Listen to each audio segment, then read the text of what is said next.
Hello, and welcome to Spooky Tales with Isaac Blood. Simply named because I'm Isaac Blood, and I tell spooky tales. Are you ready? Let's get spooky!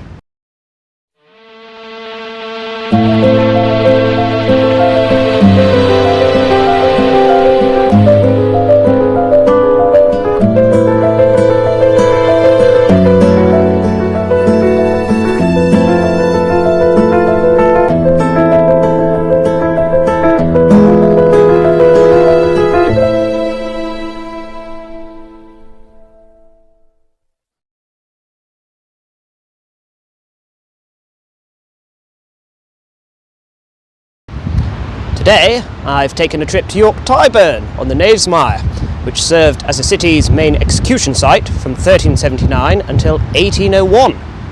Using a three-legged mare gallows, many criminals and rebels were hanged in front of thousands of people, most commonly via the short drop method.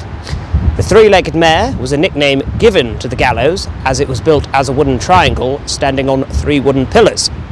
The short drop is a method of hanging where the convicted would stand on a ladder or in a horse-drawn cart with a noose around their neck. When the ladder was turned or the cart pulled away, they fell a short distance, causing death through slow strangulation rather than a broken neck. And if that's not graphic enough for you, during the process, they may likely defecate. That's posh for poo-poo. This would happen due to the body losing all muscular control upon death, causing your bowels to evacuate. Yes, not so pleasant.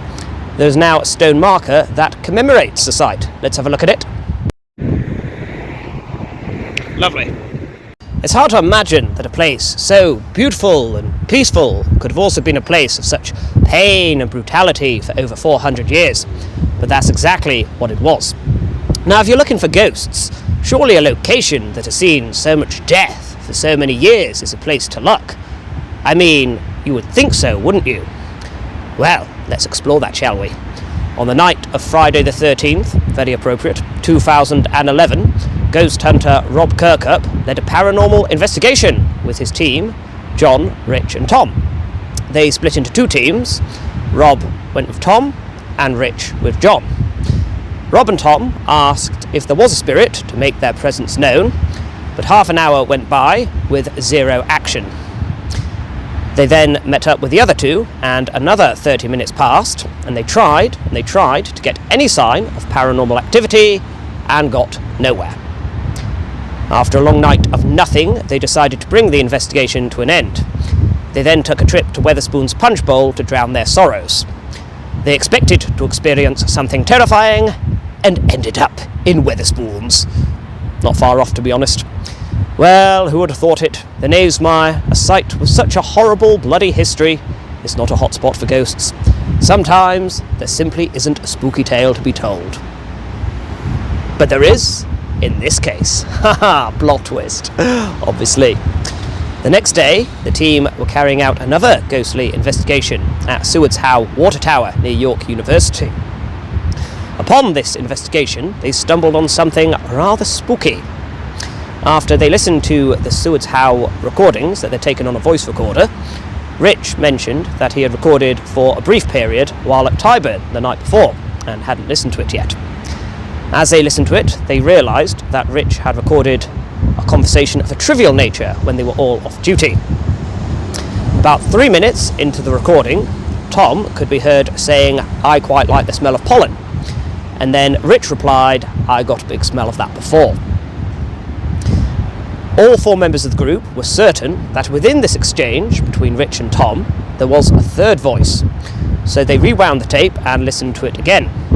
After Tom said, "I quite like the smell of pollen," they could hear the voice of a little girl repeating the word pollen. And then she said a second word, which was obscured by Rich saying, "I got a big smell of that before." The following day, Rob contacted a sound engineer named Jack Wiles and asked if he could have a look at the tape. He very kindly agreed and soon responded that there was definitely another voice there with them. He sent a clearer and louder version of Rich's original recording, and as they listened to it, it was clear that the girl said 3 words in total, and none of them were pollen. What she actually said was, "Please don't go." So if we are to believe that was the voice of a ghostly girl caught on the recording, who could it be? I know you're asking that awful question, and to answer it, yes, children were executed here. The age of criminal responsibility was as low as 7 years old back then. As an adult, the idea of being publicly executed is horrific. As a child, it is beyond words. It's getting a bit choppy at the Knavesmire, so I've come inside. Anyway, perhaps it wasn't a child who was executed at Knavesmire. Maybe the child merely witnessed an execution and met her demise somewhere else at another point in time. But if we are to believe that was the voice of a child saying, "Please don't go," then that is a very sad story. So as exciting as it is discovering the existence of a ghost, I hope in this case there is a very non-paranormal explanation for this. I'm certainly not going to convince you. What do I know anyway? A lot. I'm a very wise man. I actually don't know where I am. Want to hear more spooky tales? Like, comment and subscribe, and I'll see you soon. Stay spooky!